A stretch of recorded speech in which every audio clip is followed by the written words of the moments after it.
A gente tem visto que a temática das configurações familiares, das orientações sexuais, no mundo todo, de um modo geral, lamentavelmente, tem sido com pouca disposição para o diálogo. Existe sempre um grupo querendo diminuir ou atacar o outro, ou menosprezar o outro.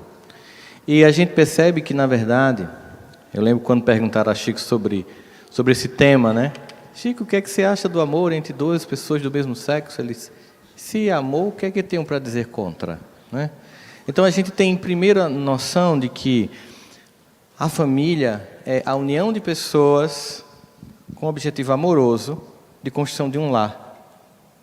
Óbvio que tem gente que acha que não, que tem gente que acha que, além dessa definição, tem que ser um homem e uma mulher. O problema é quando esse grupo acha que tem que destruir o outro. Ou quando o outro, para se afirmar, acha que tem que destruir este modelo. E há pouco discurso para a gente conviver com a diferença e a aceitação. O que nós precisamos, e quando Haroldo estava terminando a palestra dele, falando sobre a ideia da gente trocar a sede de justiça pela sede de vingança, o que nós precisamos é ter a capacidade de convivência com a diferença respeitosa. E aí, a partir daí, vamos falar o que é que as pesquisas mostram. As pesquisas mostram que todas as crianças criadas em todas as configurações familiares podem dar certo ou dar errado. E não depende da configuração. Depende do quanto existe um compromisso desses educadores pais, sejam companheiros homoafetivos, sejam homem ou mulher, o compromisso destes para com seus filhos. A grande questão não é a orientação sexual que nos uniu em torno de uma família. A grande questão é se eu realmente estou disposto a estar presente e agir como aquele que educa, cumprindo meu papel de pai, de mãe, de educador e de familiar. Porque nós temos famílias que estão dentro desses padrões estabelecidos, como disse, normais, mas o descompromisso afetivo é tão grande que os filhos dão completamente errado. Enquanto que nós temos outras famílias que não estão dentro dessas configurações que as pessoas reputam como normais, e os filhos são pessoas altamente equilibradas. E aí você vai ver que o resultado desse equilíbrio ou desequilíbrio não tem a ver com a forma da união, mas tem a ver com o compromisso afetivo desta família com aqueles que chegam nessa família. Então, em todas as expressões da liberdade do ser humano de viver sua vida, o mais importante não é de que modo eu estou vivendo a vida, no sentido, não é em que estágio eu estou do ponto de vista da minha orientação, mas como eu vivencio esse estágio. Não tem a ver com homo, hétero, tem a ver com amor. Tem a ver com compromisso de estar. O que nós devemos entender é o limite que algumas pessoas têm de entender isso, né? Pessoas que tiveram uma educação já de muito tempo e que têm dificuldade de entender essas novas configurações, nós temos que respeitá-las, mas também temos que respeitar as novas configurações.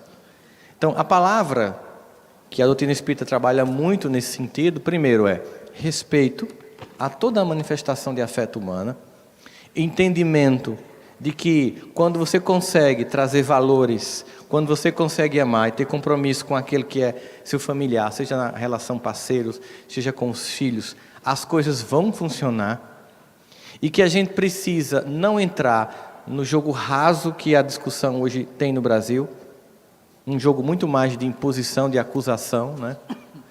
Haroldo emitiu uma opinião muito lúcida em relação a um desses temas, e muita gente, né, Haroldo? Porque assim, é um tema que parece que não tem como você ser equilibrado. Ou você é contra um lado, ou você é a favor do outro.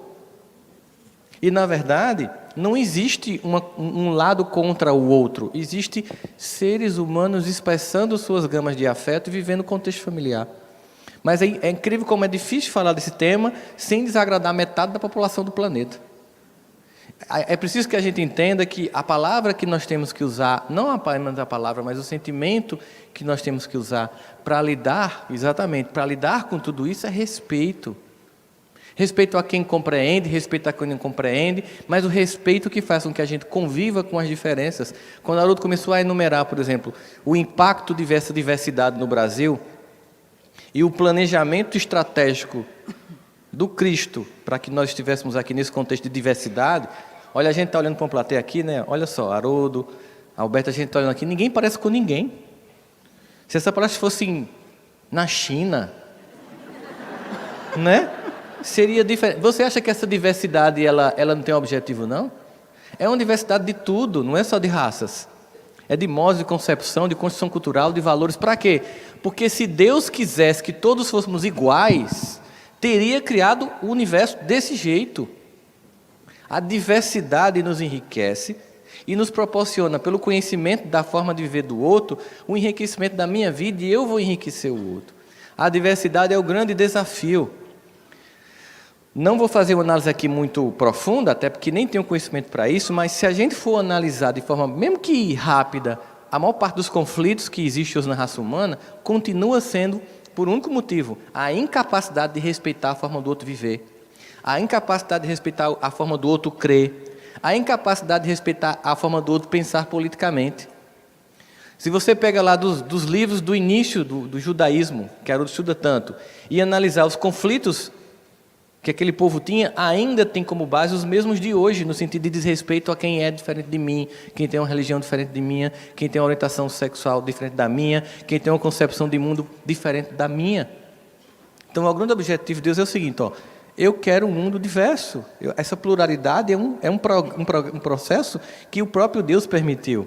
E existe um grande manifestante espiritual chamado Baha'u'lláh, que criou a chamada Fé Bahá'í, que surgiu ali muito próximo do espiritismo no Oriente Médio, que diz assim, que a beleza de um jardim está na diversidade de suas flores. E quem mora numa região como a de vocês, no norte, que vê essa diversidade, a gente está aqui atrás, aí a gente olha para um jardim que tem aqui atrás, e tem uma diversidade de fauna e de flora, tem uma árvore, quer dizer, imagine se fosse tudo igual. Você já viu, por exemplo, é muito comum, né, hoje em dia a gente vai caminhando assim, tem plantações de eucalipto para fazer papel, né? É tudo igual, é um tédio.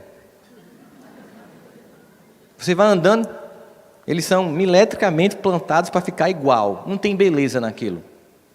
Mas quando você chega numa floresta que vê a diversidade de tamanhos, de formas, você vê que Deus quis e permitiu uma diversidade. E que nós precisamos aprender a respeitar isso. Do nosso tempo, do nosso jeito, mas entender que o mais importante em família, para além das configurações, é aquilo que sempre é essencial, é o amor. Sem ela, não importa como você esteja, se é uma família monoparental, em que só tem uma pessoa, no caso uma mãe que educa, ou um pai, se é uma família homoafetiva, se é uma família heterossexual, se é uma família que tem avó com tia no meio, que hoje em dia as configurações são de todas as ordens, mas se não tiver amor, é como diz Paulo, sem amor, nada funciona.